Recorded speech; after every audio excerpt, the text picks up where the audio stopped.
Hey everybody, John Mark here. Welcome to Mark My Words. Welcome to this video on parasite-proof government frequently asked questions. In other words, propertarianism frequently asked questions. Parasite-proof government. If you have not watched that video, you need to watch it because it explains the basics of the long-term solution for the right wing. I strongly suggest you watch that video before watching this video. I will put the link in the description. But in this video, I want to talk about some of the common questions that we have been asked, especially as we have just begun at the time of this recording to popularize propertarianism. It is getting a lot of attention, and rightly so, because it is a fantastic solution. So I wanted to put this video up that just goes through some of the questions we've been getting. Don't consider this the ultimate or the full and complete frequently asked questions, but I want to give you some answers here to some of the things that we've been asked. Let's get right into it. It seems that the vast majority of people are really excited about the full definition of property aspect of propertarianism and the non-parasitism principle, also called natural law of reciprocity. Most people are really on board with that, and they have mostly questions about how exactly would it work out in a court of law. So let's just look at a couple of questions like this. One of the questions is, will the left or parasitic elites be able to use the definition of property that propertarianism has for their own purposes, saying, well, I invested in this, thus it's my property? Property under propertarianism is not just what someone has invested in and is willing to defend. It's what someone has invested in non-parasitically. I think I explained that a little bit in the first video, but let's just be clear there.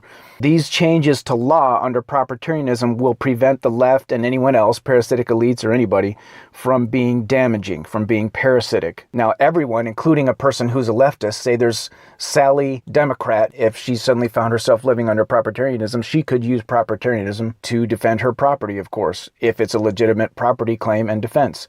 No problem. She can protect herself from parasitism. But if she starts saying things like, well, we need to bring in millions of immigrants from XYZ third world country, well, no, that's parasitic. So the left will not be able to use these definitions to be parasitic. And if you think that they can somehow, you have not examined or thought about the definitions carefully enough. Now, in a future video, I am going to go through the definitions more specifically, so I realize I haven't done that yet, and that may be part of the confusion. But anybody who understands and looks through these laws, the way they are written carefully in these definitions, nobody who does that is going to come away thinking that the left or parasitic elites are going to be able to take advantage of them. For example, look at what the left is doing to us right now. They want to not only import millions of people from the third world, who of course some of them are smart, but on average, the average IQ of these people and these people groups is lower than the average IQ of heritage Americans. And at the same time as they're doing that, they also want to have a welfare state and provide all sorts of benefits to these people and to people who are, well, lower average IQ and who struggle. Now, under propertarian law, if you look at the definition of reciprocity, what they are doing does not meet this definition in any way, shape, or form. If some kind of legislation like this were to go in front of a judge or into the judiciary for a check to ensure that it doesn't violate reciprocity, that legislation is not going to pass this reciprocity test. Never in a million years. That's precisely what propertarian law and the definition of reciprocity, which is empirically observed, that's precisely what propertarian law is designed to do. Enforce reciprocity. And if leftists and the parasitic elites are forced to follow reciprocity rather than violate it, they cannot do the parasitic things that they want to do. This is why I say this is kryptonite to the left and the parasitic elites. Everything the left tries to do violates reciprocity. And so we could go into example after example of what the left tries to do, what the parasitic elites try to do. So when your judiciary is strictly limited to discovering violations of this definition and punishing them, the left and the parasitic elites will not be able to do the parasitic things that they want to do. Now, another interesting point I can make here is that the instincts that left-wingers are operating in are not necessarily pure evil in the sense that they're operating in a care instinct, and that's not necessarily a pure evil instinct. It's just that the expression of those instincts in our current system, the way our current system allows them to express those instincts in the form of parasitism, is really, really harmful. So if you think about the development of human beings, these instincts exist because if you look at, for example, a family or a small community, It's actually great to have some people with these instincts for care. I mean, I don't want to live in a society full of nothing but psychopath CEOs. I mean, it's nice to have some people that are caring, that will care for the sick, care for the elderly, take care of people. That's great. The problem is when this instinct is unleashed involuntarily, in other words, through theft, stealing, parasitism. It's the expression of these instincts in our current political system that is the problem. So it's important to point out, propertarianism would not stop these people from expressing their instincts completely. In other words, it wouldn't stop them from acting in caring ways toward others. They just won't be able to do that by stealing. They just won't be able to do it parasitically. So for example, if you want to help your people out and you don't want people starving in the streets, you can do that. You just can't do it parasitically. So the question you have to ask is, how can these people that need help, maybe they're lower IQ or lower conscientiousness or just struggling, how can you help them out without being parasitic? In other words, how can they pay society back for any help that we might give them? How can they do that? Well, 3 ways. Number 1, they can behave. You commit a crime, no help for you. Number 2, they can work. No more just sitting around and receiving welfare benefits. You will work. If you can't find any on your own, the government will find some kind of work for you. And of course, it would have to be designed carefully so that it's not more profitable just to not go get a regular job. But in other words, no free riding, no parasitism. You are going to do something to earn the help that you are getting and to give back to the society that is helping you out if there's going to be any help. And number 3, you will not multiply your low IQ or low conscientiousness genes or whatever it is that's causing you to have such a problem that you can't even earn a living. So in other words, if you have more than 1 baby, no more benefits of any kind for you. You say, wow, that's kind of harsh. But listen, if you're able to go out and get a job and earn your way, earn your own living, you can have as many kids as you want, because presumably at that point, you have enough good characteristics. You have a high enough IQ, good enough conscientiousness, and this stuff is largely genetic, by the way. And this is the problem that the world is having now, which is that the high IQ people of the world have left behind the low IQ people of the world. We simply do not need very many low IQ people anymore. The number 1 job description for men on this planet is driver. And driverless cars are coming. What are these millions of men going to do for jobs? And that's just the tip of the iceberg of the problem that we're having, because the high IQ people of the world have left behind the low IQ people of the world. And we have to be brutally realistic about this. So we can help out the low IQ people that struggle if we want to. We don't have to, but we can if we want to. So if you don't want to have people starving in the streets, well, you can help them out, but you can make sure that you are not committing the number 1 cardinal sin of a civilization, which is your low IQ people having more babies than your high IQ people. And plus, it's a violation of reciprocity for low IQ people who aren't even smart enough to go out and get a job and earn their own living to raise 3-4 kids on the taxpayer dime with money stolen from people who are smart enough and have higher IQs, and they're out there earning a living honestly. It's a violation of reciprocity. It's parasitism, and we will not allow it. So you can help people out, but if you're going to do it, you have to ensure that you are not screwing your civilization over in the long term. If we're going to have some help for people who struggle, these are the rules. And that way it's not parasitic. If you're going to do it, it's not parasitic. You could work out a deal to care for your people. In other words, it doesn't have to be a completely heartless society. That's important to point out. It's just that you can't get what you want by stealing and by being parasitic. It has to meet the definition found in the non-parasitism principle. Wanted to give you that context there as well. Another question, this is a very common one. People perceive that we are giving more power to the judiciary, so they say, well, how do you keep the judiciary from being corrupted or co-opted? And a lot of this confusion comes from the fact that what our modern legal system is doing is in many ways significantly different than natural law. So this is a question that I have not been answering as well as I could in my interviews that I've been doing, so I want to fix that right now. The big thing that you need to understand about this is that under propertarian law, the judges and the judiciary will not be able to do a lot of this discretionary, arbitrary choices that they make. And the problem is that our current Constitution, the original Constitution of the United States, does not specifically outline, hey, you need to interpret law in a strictly constructed natural law manner. See, the Constitution does not outline that in explicit detail, and it needs to. So all these people that are saying, let's just go back to the original Constitution. This is why I keep saying the original Constitution was good for its time. It was good for what the founders knew, but they took a lot for granted. They never would have dreamed that we would import tens of millions of non-white people from all these other places. It would never cross their mind. They'd be rolling over in their graves. So they took a lot for granted, and they didn't spell out certain things specifically, and they didn't have the benefit of all the experience we have now 200 years later of seeing how the left exploits all of these loopholes and lack of clarity.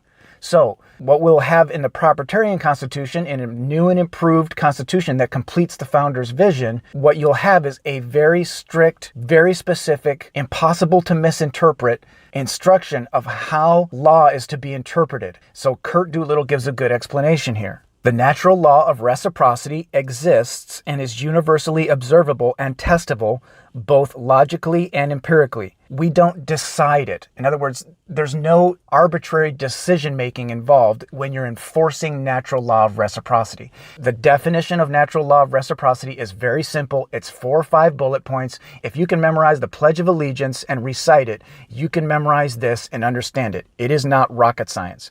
But you don't make an arbitrary decision about it. You discover whether an action or an interaction violates this law of reciprocity. It's very strict how you have to interpret it because it's very clear. So, under Propertarian law, judges can only discover violations of the natural law of reciprocity. They're not making arbitrary decisions. They're only discovering whether something violates this or not. And when they do that, they create judgments, what you could call common law, that advise other judges.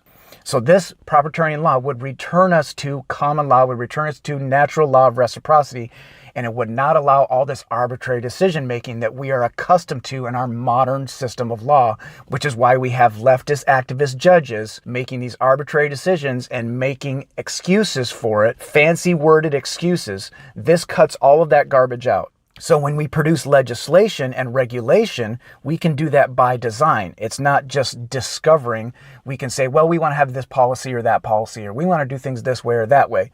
But in our current system, we do not require that type of thing, legislation and regulation, to be limited to natural law of reciprocity and to be constructed so that it does not violate natural law. But in Propertarianism, we limit legislation and regulation so that it does not violate natural law of reciprocity, so that it's not parasitic upon any form of property in the polity. So under Propertarian rule of law, there is no discretion involved for the judiciary. The judiciary is not making these arbitrary discretionary judgments. That is the difference between Propertarian formal law and informal law. Now, some people, again, they ask the question, well, how do you actually enforce that? How do you make sure that a Ruth Bader Ginsburg does not just start violating natural law at will just because she wants to, because she's sitting in a chair with a gavel in her hand? So again, the answer goes back to, currently the Constitution does not establish any particular jurisprudence. So judges are free to employ pilpul. They're free to make fancy excuses for whatever arbitrary judgment they want to make if they want to be a leftist activist judge. So what you do is you establish Propertarianism as the jurisprudence, either as an amendment if you were working with the current Constitution, or if you have your own original Propertarian Constitution, new and improved Constitution. You establish natural law of reciprocity and the methodology of Propertarianism as the jurisprudence, and then you impeach judges who don't follow the Propertarian methodology, which is just to enforce natural law of reciprocity. And some people say, well, lightning won't just strike down judges if they do this. And some people have asked me this question, even if you put it in the Constitution, that it has to be done this way, you have to enforce natural law of reciprocity strictly. What if there are judges that say, well, I'm going to ignore it anyway. I'm going to do whatever I want to do. Well, at that point, you have to have a system to impeach these judges. And that's not that hard to do. The beauty of this is that natural law of reciprocity is not complicated. It's very easy for anybody to tell that has average intelligence or above when somebody's blatantly casting aside natural law of reciprocity. So a Ruth Bader Ginsburg would never be able to operate under this because she would be impeached. And this Propertarian who writes this comment here says, under Propertarianism, you have a concrete remedy, impeachment, and you have very specific wording in the Constitution, so you can say you are violating this. And the law of reciprocity is very simple. And so it's very easy to say, you are violating this. We are going to impeach you. And you can impeach a judge for a bad decision, and that's a recourse that we don't have in our system currently. Because in our current system, there's no definition of a bad decision because the Constitution has not outlined that judges need to be interpreting things strictly instead of arbitrarily. So propertarianism would give us this. And this is a very important point that I want to make to you. Sometimes I get the impression when I'm talking to people, like they just want to have a set it and forget it system that just works. Well, I'm here to tell you, there is no such thing as a set it and forget it system. I mean, propertarianism would be about as close as you could get to that. But even under propertarianism, you are going to have eternal vigilance. And when I say you, I mean you. I mean me. I mean, every single grassroots right-wing instinct person is going to have eternal vigilance. And propertarianism gives us the system to do it, but we are going to have to enforce the system. We are the ones who are responsible for coming up with a way to punish judges who don't enforce natural law of reciprocity. And if we are unable and unwilling to do that, we do not deserve to get our way. Because if you are unable and unwilling as a group of people who want your way to punish violations of what you want, you are not going to get your way. So I realize that as propertarians, when I'm going out here and I'm trying to popularize this, the onus is on me to explain this. I get that. But at the same time, I feel like I get this vibe from people sometimes. And not everybody by any stretch, but sometimes I get this vibe from people like they're trying to poke holes in it and they just want some kind of a magic solution. Listen, the magic solution is you punish what you don't want. And under propertarianism, that really all comes down to, at the end of the day, you keep your judiciary honest. If they are on the take, if they take a bribe, if you have to, you behead them. You do whatever it takes. You don't have to behead them. You can put them in jail. But they have to know that they're going to have their life ruined if they don't enforce natural law of reciprocity. And that requires a group of men, what Eli Harmon, a leading propertarian, calls the distributed dictatorship of sovereign men, to defend the various forms of property in our civilization by punishing people when they try to parasite on it. And if judges are going to try to be parasitic by departing from strictly constructed natural law of reciprocity, they are going to experience pain. And if we don't organize to make that happen in one way or another, we don't deserve to have our way. So what I'm trying to kind of pound out of some people is, forget about this thing where it's somebody else's responsibility. It's our responsibility. When there's a shakeout, because there will be a shakeout, and when we have a chance to implement something better, we're going to implement something better. But it's not going to be, okay, we've got something better now, and we can just sit back on our hands and relax. No. We will have layers of accountability, would probably be a great way to do it. You could have a judicial oversight committee so that, not every single person has to watch every single court case to make sure that these judges aren't being activist leftist judges and violating natural law of reciprocity. You could have a judicial oversight committee. But if that committee gets corrupt, what are you going to do? Whose job is it to punish them? Our job. You say, can we get enough right-wing people to actually enforce something like this? Absolutely. I mean, look at the level of motivation on the grassroots right wing today. With what America has gone through, there's no shortage of motivation. And some of you say, well, we need a simple narrative to unite them around. Well, propertarianism gives us a simple narrative, and it is a scientific, empirical narrative, which is, don't be a parasite. Reciprocity, reciprocity, reciprocity. And it's simple enough for the average person to understand. We can absolutely get the entire grassroots right wing to unite around that simple narrative. Don't be a parasite. Enforce reciprocity. And that way it will be very hard for activist judges or whoever, once we're able to implement something better in whatever landmass we have control over, it will be very hard for the judges and anybody in authority in that system to just start to get corrupt and think that they can get away with it, because we, the people, are going to punish them if they do it. That is what it's going to take. And no matter what your solution is, even if you want a monarch, a king, or a strongman, or a religion. And to be clear, under propertarianism, you can have several different forms of government under propertarian law. But in the modern United States of America, it would probably be smart to let people still have some representation and just stop them from being parasitic. But no matter what your solution is that you're going to try to implement, you are going to have to rally enough people around a simple thing to punish what you don't want. And it is absolutely possible to unite the entire grassroots right around don't be a parasite, punish violations of reciprocity. That's a very simple narrative to unite people around. It is absolutely possible to keep that going through the generations. That is something that is possible to do. See, the left wing operates on a very simple narrative: punish oppressors. Now, never mind the fact that they are inventing oppressors most of the time, but that is their very simple narrative. Right-wingers also operate on a very simple instinct and a very simple narrative, which is punish parasites. The entire grassroots right wing is already operating on this narrative. Even civic nationalists that are not part of the winning right, because they don't understand that legal immigration is political suicide for the right wing, but even they, within the boundaries of their understanding, are operating in this simple instinct and narrative of punish parasites. So this is something we can get the entire grassroots right to rally around because we're already rallying around it. Propertarianism just gives us a language for it, the definitions of property and reciprocity, and a method to do it, to punish parasites through rule of law. Because we have these two instincts completely at odds with each other, and it's basically a battle of which instinct can gain supremacy and punish the other instinct. Well, when it comes to electoral politics, just a democracy where everybody gets a vote and there's no reciprocal limits on it to keep all the legislation within reciprocity, well, the left has an advantage in that type of a game because, as I explain in other videos, we right-wingers are too busy raising families, and our instinct is not to go bother somebody else with political advocacy. Our instinct is to provide value via merit on our own strength. So we are at a fundamental disadvantage to the left in political advocacy. So what we right-wingers have to have is we have to have a hack that makes it easier, exponentially easier, for us to defend what we value and to punish parasites and make it so that they can't get any power over us. Propertarianism provides that hack. To punish parasitism under propertarianism, all that has to happen is one right-winger to walk into court and file a lawsuit. That is it. You don't have to convince millions of people.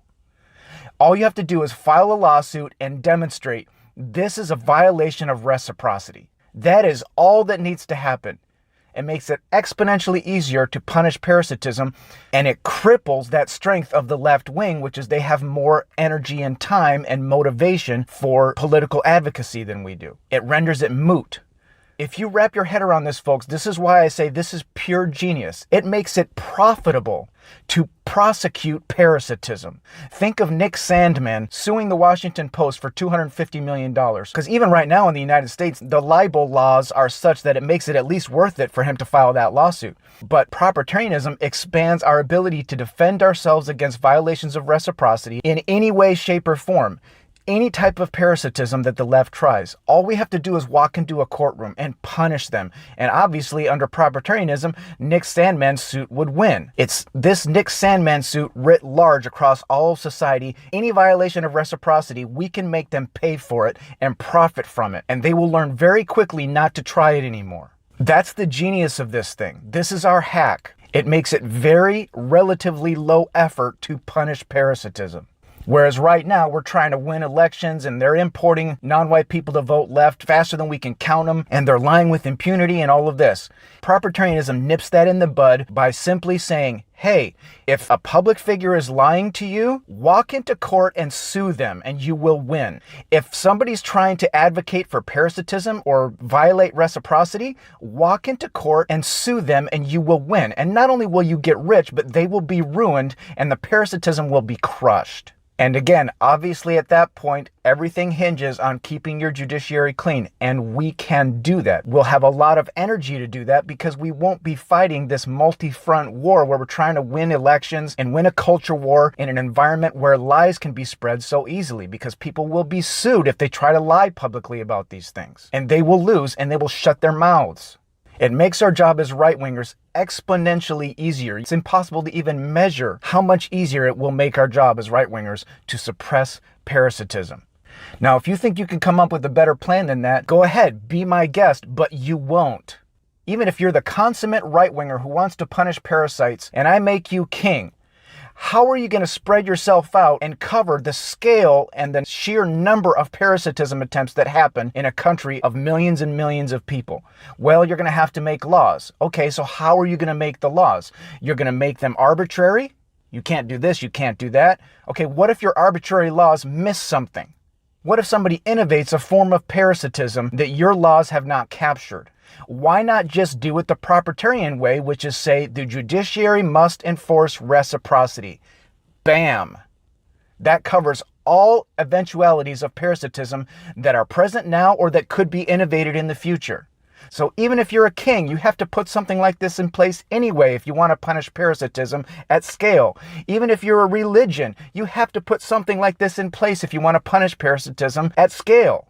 Plus, you're not going to be able to sell yourself being an all-powerful king over America. No one's going to buy that. Nor is anybody going to buy your religion that you're going to try to shove down their throats. Some people might buy it, but not enough people. What the entire grassroots right wing will buy is a constitution-based solution that expands on and solidifies the original constitution with the same intent, and a system of rule of law that punishes parasites and makes it relatively easy for us to punish parasites. The entire grassroots can be sold that, and they will be excited about it. And the narrative is very simple. Punish parasites. And even the definitions are not that hard. The definition of reciprocity, very simple. The definition of property, very simple. Now, you can nitpick at that if you want, but the bottom line is this is the solution in one way, shape, or form. Our rule of law has to punish parasitism and give the people recourse in court to punish parasitism for profit. The last thing I'll point out about this keeping the judiciary clean thing, and this is something that people forget. They say, well, this is putting all your eggs in one basket in the judiciary. Well, what's your other solution? What's your alternate solution? A king? I mean, talk about all eggs in one basket. A strong man? Talk about all eggs in one basket. A religion? How are you going to sell your religion? I mean, a lot of people are Christians, but the people who aren't Christians aren't going to have that shoved down their throat. What's your religion that you're going to shove down everybody's throat that they're going to accept? So you can't just analyze propertarianism by itself. You have to analyze it in light of all other possible solutions that you might try to implement. And when you do that, it's a no-brainer. There is no contest. Because no matter what you do, you come back to the same thing. You have to have what Eli Harmon calls a distributed dictatorship of sovereign men. You have to have a group of men that are willing to act to punish what we don't want. And it is not that hard to do. You just impeach judges who violate natural law. And because it's so simple, it's very easy to see when they're doing it blatantly. The system under propertarianism that we could implement in the United States or portions of the United States makes it very simple to do that. So that was a little bit of a long-winded response, but this is a very, very important subject, so I want to make sure you don't miss it. Another person asks, will this legal solution be weakened or destroyed by scum lawyers and their legalese loopholes? This is the same thing I've just been talking about. Can the rich and powerful just afford to go to court more than the little guy? You can see the written answer there. Whoever loses the court case has to pay legal costs for the other side. That right there would strongly disincentivize frivolous cases coming forth and rich people just using frivolous cases as a way to punish people. Because if you lose the case, you have to pay the other party's court costs. You're losing money. It's not worth it. And at the same time, poor people who don't have much money, if they have a good, solid case, lawyers will be happy to take for them because they know that they'll reap the windfalls of the judgments on that. Won't all this with propertarianism, a full definition of property, non-parasitism principle, and the part about being able to punish public figures for lying, won't this create a bunch more court cases, need for more judges, more lawyers? Yes, but as you can see the answer here, because in propertarianism, law writing is no longer a juggernaut. In other words, judges aren't going to be writing laws, they're going to be enforcing natural law. So in that kind of a situation under propertarianism, industrial level production of ever increasingly complex jargon is not going to be a thing. So natural law of reciprocity is simple enough for anybody to understand and participate in. It's really not rocket science. And this provides a chilling effect in the sense that public figures can break this if they're not careful. So there's very strong incentives to get it right. And so it leads to incremental suppression of parasitism. The other thing that a lot of people don't understand is if you outlaw, and this happens even in our current legal system, and it's happened before many times in our rule of law over the years, if there's some kind of an innovation in parasitism or a new type of court case goes to court, sometimes you'll see a flurry of court cases or a lot of court cases over the initial period of time on that particular subject. But then as the judgments start coming forth and people realize, okay, I can't get away with this. If I try this, I'm going to get in trouble. Then the number of court cases dies down. So yes, overall, you would have more court cases, but that would be a fantastic thing. That is one of the secrets to Western civilization's success, is that we bring more of the corrupt or parasitic activity or attempts into the court system and handle them that way, rather than make the people try to defend themselves on their own, which gives a tremendous advantage to any powerful person that wants to be parasitic, or anybody like the left that can rally enough people with lies to be parasitic. So propertarianism nips that in the bud. So that's some of the basic questions we've been getting on the full definition of property, non-parasitism principle. It seems the vast majority of people are really on board with that, and more have some of these kind of follow-up questions, which are great questions. So I just wanted to address some of those. Now let's go into some of the questions on this third improvement in rule of law, where public figures can be punished, can be taken to court if they lie. In other words, if what they say cannot pass certain tests of due diligence, if they can't show in court that they have done due diligence on what they're saying, by passing several falsehood tests, they can be sued, they can lose in court, and they can have to pay damages if what they have said has caused harm in any way. So this is probably the most controversial aspect of it, simply because people immediately perceive, wait a minute, this is more of a limit on free speech. So as I explained last time, we already don't have full 100% free speech. You can't threaten the president, you'll go to jail. You can't yell fire in a crowded movie theater, you'll get in trouble, because you're imposing costs on people. So what propertarianism does is it basically says, okay, lying by public figures imposes costs on people. It leads to parasitism, and it is an attempt at parasitism in the same way that yelling fire in a crowded theater imposes costs on people. It can cause people to be in danger. They could get trampled, they could get hurt, etc. And even putting people at risk of that imposes a cost. So what people perceive is, okay, yeah, we already don't have full 100% free speech, but I don't want to limit free speech anymore. And the reason right-wingers say this is because the only defense right-wingers have ever known against the lying of the left and against the totalitarianism that the left always devolves into, where they try to limit speech and you can't say this and you can't say that, they always devolve into that because they are lying. So they rally people with lies. Enough of those people believe those lies, and then they gain the power by rallying people with lies to crush people who are speaking the truth. So the right wing is very, very aware of this dynamic, and rightly so. And the only defense the right wing has ever known against this is to keep free speech, or to keep speech as free as possible. Now, what most modern right-wingers don't know is that in the past in Western civilization, we had some defense against these things. So, for example, this is just one example, but in the past, if you slandered another man's reputation, that man could challenge you to a judge-sanctioned duel. So in other words, if you're going to talk smack about me and you're going to slander my reputation, which I value, which I consider a form of property, you might find yourself in a life or death sword fight.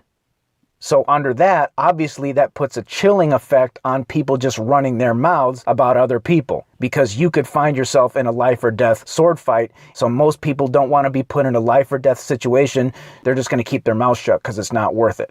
The risk reward is just not there. So that's just one example. But in the past in Western civilization, we have had some recourse against lying.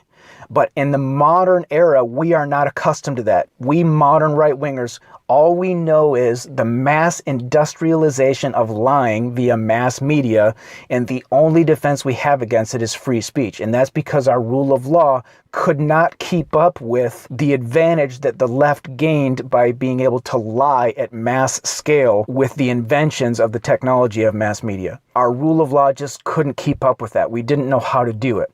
Well, we know how to do it now. So we have two possible solutions. Number one is free speech to the extent that we currently allow it, and trying to defend that. That's obviously better than letting the left do what they're trying to do, which is shut down free speech. But there is a better solution, and that is punish public figures who don't do due diligence on their speech. Punish public lying. Understandably, that solution gives right-wingers, at least initially, modern right-wingers, a little bit of heartburn. Like, whoa, are you doing the same thing the left is doing here? No, what we're proposing is the polar opposite of what the left does. The left chooses arbitrary rules, and they try to punish people for breaking those arbitrary rules so that they can continue lying, and they punish people that are telling the truth. What we're proposing is using science, scientific definitions, scientific tests for falsehood. You don't have to prove that what you're saying is true because that's extremely difficult. You have to simply prove that you have done due diligence on what you are saying. But this is scientifically derived, and we are punishing people who lie so that the truth can have a chance in the court of public opinion. And not just have a chance, but it will be the only thing left. So I think it'll help to go through this list of questions that this guy who was asking really good questions on Facebook today asked. So let me just go through this. I understand the issue of lies getting halfway around the world before the truth even gets going, but here are several potential issues with it. Number one, if you are teaching people how to have a proper BS detection kit in the first place, then the damage lies can cause becomes mitigated greatly. Okay, this is a point I try to make over and over and over again. Right-wingers. Our primary solution to the problem of the left, what the left does to us, our primary solution is not teaching anybody. Our primary solution is not to teach the left. Our primary solution for lying in public is not teaching people to detect lies. Why? Well, as far as teaching the left, you need to go watch my 2 videos on why the left never learns. If you haven't watched those, watch them and you will understand why teaching the left does not work, why it cannot be our primary solution. It works for some people, but for most of them it does not. Now, let's talk about trying to teach a critical mass of human beings to have really good BS detectors, to see through lies. First of all, let me ask a simple question. Right-wingers, how has that been working out for us? We've been trying to teach people for decades in America, and we could go back in history on this. Teaching people doesn't work because they are biased against what we are trying to teach them. What we are trying to teach them goes against their group strategy, which is to be parasitic. So of course they don't want to learn about how to not be parasitic and the benefits of not being parasitic, because then they can't have what they want, which is to be parasitic. So forget about teaching people as a primary solution. Teaching the left cannot be and will not be our primary solution. It hasn't worked. Teaching people to see through BS, to see through lies, is too hard. Why? Well, for one thing, the average IQ of the human beings on planet Earth is 90. That is not a high average IQ. And please understand, I'm not saying this to be mean. This is just science, folks. So below an IQ of about 105 or 106, people can't even tell what's true and what's not, even if they try, because their brains are not capable of it. People below that IQ range have a hard time repairing machines, things like that, for the same reason. They can't see the holes in arguments. Their brains are not capable of it. I know it's hard for smarter people to comprehend what it must be like for people with lower IQs, but this is what the data in the research says. So trying to teach people with an IQ below 105 or 106 to have a good BS detector is actually impossible, first of all. More than half the population of the Earth cannot have a good BS detector even if they want to. That's reason number one why trying to teach people to have a good BS detector will not work. What you have to do is you have to make the smart people who are public figures do this due diligence themselves before they open their mouths. That is the only solution, other than being completely totalitarian in the sense of just having arbitrary rules and punishing people who don't say what you want them to say or say things you don't want them to say, which is obviously much worse. It's better just to have a set of scientific falsehood tests and make public figures pass those tests before they open their mouths. Bam, problem solved. So in general, remember this concept. Right-wingers, teaching is not our primary solution. Punishing is our primary solution. Rule of law. Because there's way too many people that either cannot learn or don't want to learn. All right, second question here. If you have a parasite-resistant means of governance, which this person says he thinks is the best thing about propertarianism, then the damage of lies is also greatly mitigated. That is correct. So some people might say, why don't you just implement propertarianism without this part about punishing lying by public figures? Well, when you allow lying in public like this, it allows left instinct people to rally around those lies. And that is a very dangerous thing to allow. It's too dangerous to allow. So this is an additional layer of protection. This benefits the right wing because we benefit from truth. Right-wingers who want to add honest value and compete on our own merits, the truth benefits us. There is no harm for the right wing in this. Question number 3 from this person. Most of us who support anti-parasite measures will still not be scientifically adept enough to guarantee that every single comment we make is meeting this standard. There are reasons, for instance, many people believed that blacks really are being targeted by police. Most of us would have grounds for being punished if we open our mouth in public. Correct. That's the whole point. If you don't know what you're talking about, if you're not smart enough to understand these falsehood tests, you shouldn't be opening your mouth in public and trying to affect public policy anyway because you don't know what you're talking about. Do you see what I'm saying? It's interesting. Sometimes people have a criticism of this and they don't realize that it's the answer. Yes, if you don't know what you're talking about, you should not be opening your mouth. I mean, look where we are, right-wingers. Ocasio-Cortez just got elected to Congress. Do you want to be ruled by people like this? People like this should not be opening their mouths because they're idiots. Do you want idiots affecting your life? I sure as hell don't. This shuts them up. And some regular people might say, well, I can't pass these tests. Yeah, well, if you can't pass these tests, your opinion means nothing anyway, because you have no idea whether you're speaking the truth or not. So be quiet. And you know what? This would be such a relief on so many of these people to not have to worry about this. You know, I'm not even going to worry about opening my mouth in public and having my opinion aired out there. And again, we're not talking about talking with your family, right? Or around the dinner table or something, or with your neighbor. We're talking about public speech here. So this would take such a burden off the people that are not capable of ruling anyway. And I know this sounds like elitist garbage. It's not elitist garbage. It's saying some people on this planet, many people on this planet, are literally not intelligent enough to have any clue whether they are speaking truthfully or not. And right now, in the system we have currently, millions upon millions of these people have effect over our lives as right-wingers. And they believe lies, and they tell lies, and they spread lies, and they rally around lies. Do you want to solve this problem or not? One of the effects of this would be that less intelligent people would learn very quickly not to open their mouth in the public sphere. They can say whatever they want around their dinner table. They can say whatever they want in their conversation with their neighbor. But they cannot go out there and start being the next Ocasio-Cortez because they're going to find their rear end in court and they're going to get ruined. People will learn this very quickly. And I'm going to bring an additional clarification about this in a minute as far as what exactly constitutes public speech and what venue are we talking about public speech, etc. So that you're going to see the average person isn't going to have to walk around paranoid. It's just that the average person is going to learn very quickly, if I can't pass these, I need to just keep my mouth shut so I don't get in trouble. And that will be a huge burden actually lifted from the people in our society that aren't actually capable of contributing to the public discourse anyway, because they can't even tell what's true and what's not because they're simply not intelligent enough. Why should these people have to worry about that? And we're not saying they can't express what they want. You can say, I want this.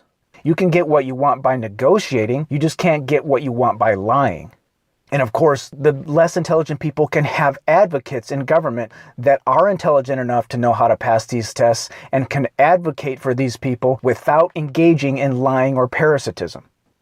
Question number 4. An individual's sovereign rights of their own body should include the right to be wrong. What they're getting at here is, should I be punished for being sincerely wrong? Like maybe I really don't know the answer. Maybe I really think I know what I'm talking about, but I really don't.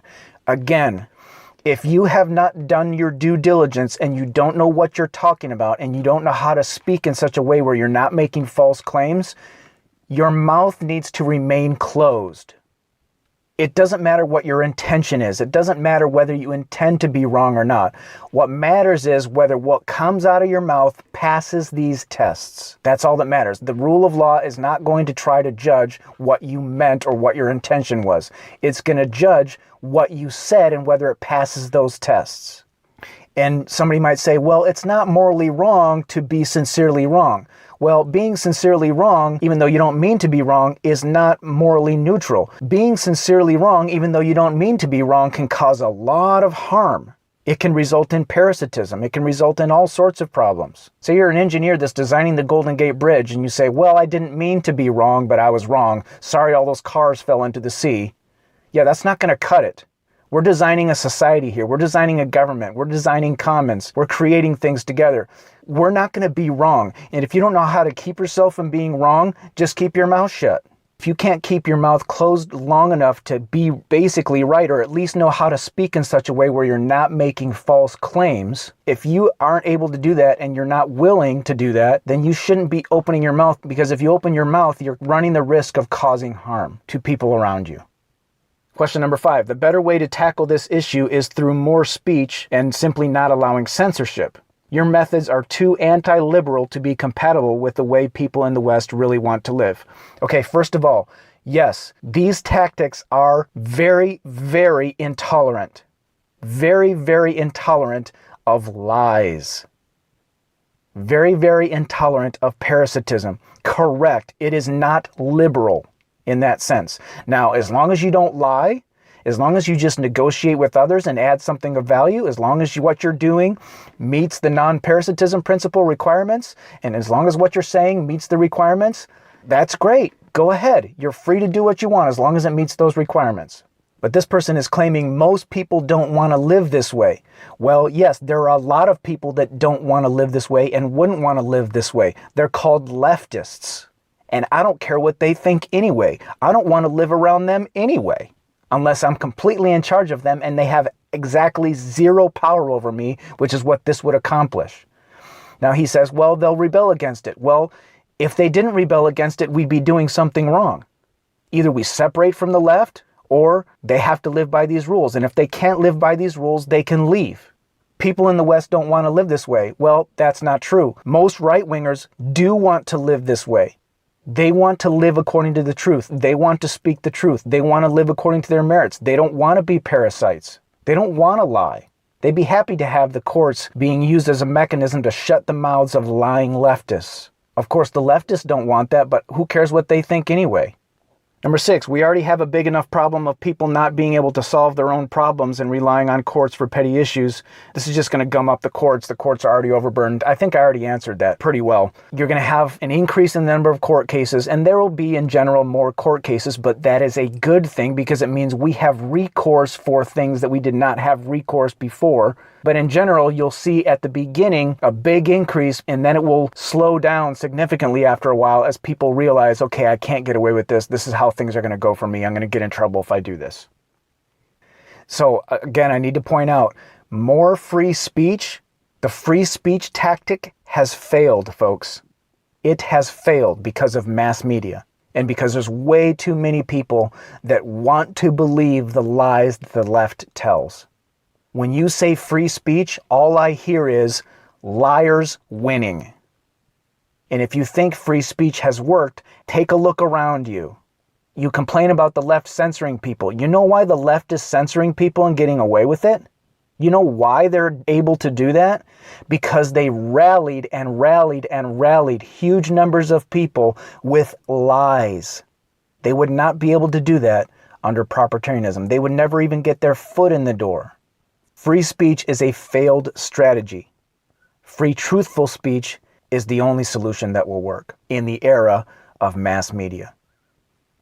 This person asks, do we lose the ability to learn in stages, to iterate, to learn by speaking, basically? Well, again, do you have to open your mouth in order to learn? Or do you learn more by listening and reading?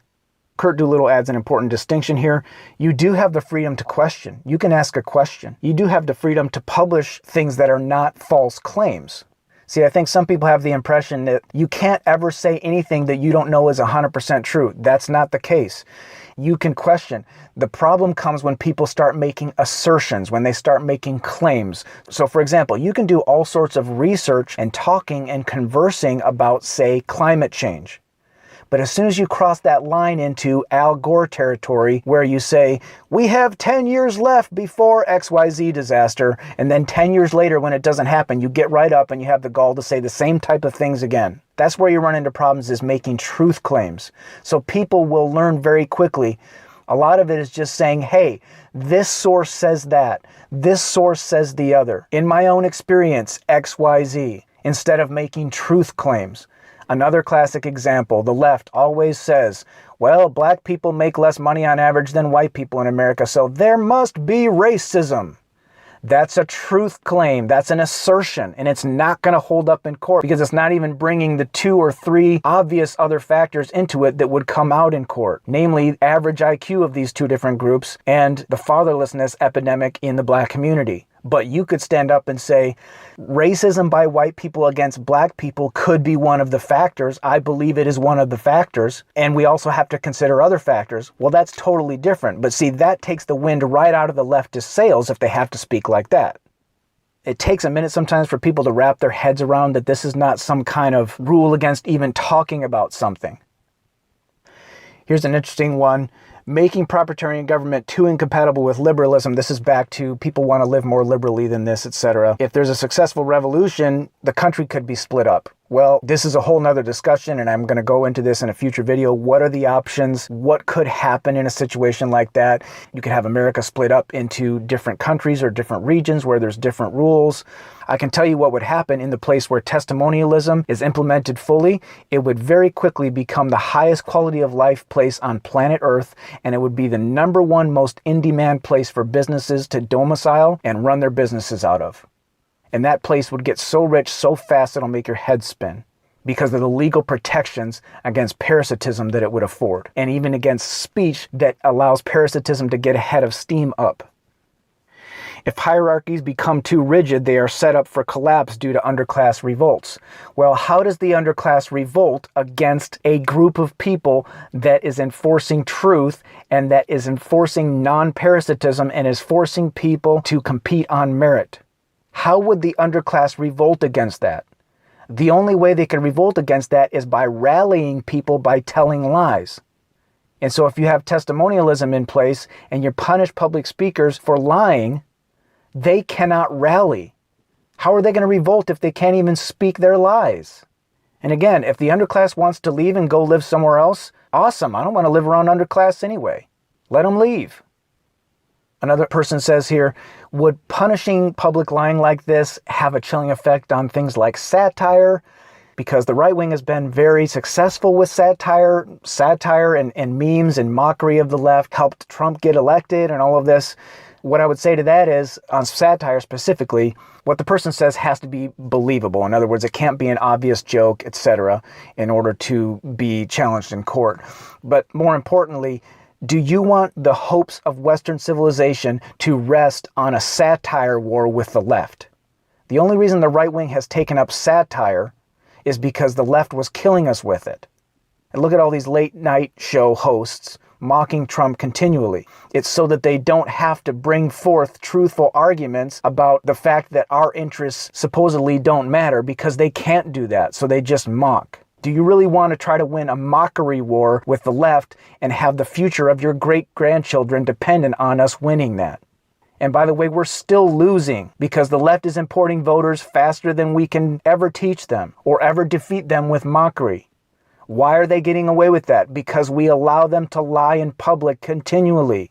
We're losing on every other front. Yeah, so we won a meme war. Big flippin' whoopty. Very soon we're not going to be able to win any more elections again. This whole allowing them to lie thing does not work for us. And memes are great. I love memes. I mean, my whole videos are full of memes. But that's just for illustrative purposes for my points. Memeing is not our strategy, folks. Punishing is our strategy. If you want to just try to out-mock or out-meme the left, I am not willing to put the future of my descendants in the hands of our ability to meme the left to death, because we can't, because they're still lying in every other venue with impunity. How do you define public speech? Is it any time I open my mouth out of my house?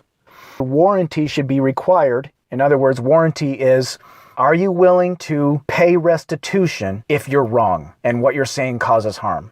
Warranty should be required in all paid-for speech, in other words, any type of advertising or marketing, all political speech, all educational speech, all media speech, etc. But speech among regular folk could just be left unwarrantied, leaving the option to ask for warranty. You can say, are you willing to warranty that? And if they say yes, well, then you take them seriously. And if they say no, well, then you know to not take it seriously, because they're admitting up front, I haven't done enough due diligence to know that I could win in court on this. So in other words, the average person doesn't have to go around being paranoid about every single thing they say with their friends. Last big question, how does propertarianism deal with religion? Will testimonialism, the ability to punish public figures for lying, make it impossible for religious leaders to speak publicly? The short answer is no, religion is not outlawed, but people cannot use religious speech as an excuse to, well, do any of the things that propertarianism says you can't do. They can't use it to be parasitic or to attempt to be parasitic. So, for example, if a pastor stands up in a Christian church and says, Jesus wants us to love others, therefore we should accept 1 million refugees from XYZ third world country that happen to have an average IQ of 90. He probably wouldn't say that part, but that would be the fact of the matter. So, is he allowed to say that? No, because it's obviously an attempt to be parasitic. You can't rally around parasitic actions.